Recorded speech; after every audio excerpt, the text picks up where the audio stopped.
AB48 news Gujarat હવે નજર કરીએ આજના મુખ્ય સમાચાર પર।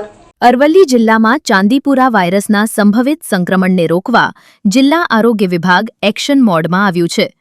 ચાંદીપુરા વાયરસના સંક્રમણને અટકાવવા માટે આરોગ્ય વિભાગ દ્વારા સેન્ડ ફ્લાયના નિયંત્રણ માટે ડસ્ટિંગ, કાચા મકાનોની દિવાલોની તિરાડોમાં માટી પૂરવાની કામગીરી અને અસરગ્રસ્ત વિસ્તારોમાં સતત સર્વેલન્સ કરવામાં આવી રહ્યું છે।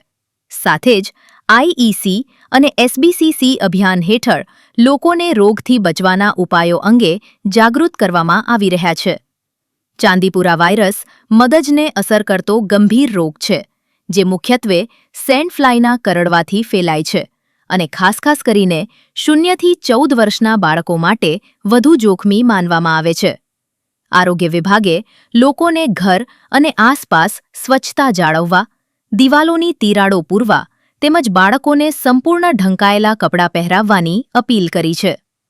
જો બાળકમાં તાવ, ઉલટી, ચક્કર, બેભાન થવું અથવા અન્ય ગંભીર લક્ષણો જણાય તો વિલંબ કર્યા વિના નજીકના સરકારી આરોગ્ય કેન્દ્ર અથવા હોસ્પિટલમાં તાત્કાલિક સારવાર લેવા સૂચના આપવામાં આવી છે। આરોગ્ય વિભાગે જણાવ્યું છે કે સમયસરની સાવચેતી, જાગૃતિ અને લોકોના સહયોગથી જ ચાંદીપુરા વાયરસ સામે અસરકારક રક્ષણ મેળવી શકાય છે। AB48 ન્યૂઝ ગુજરાત સાથે મિતેશ પરમાર, અરવલ્લી।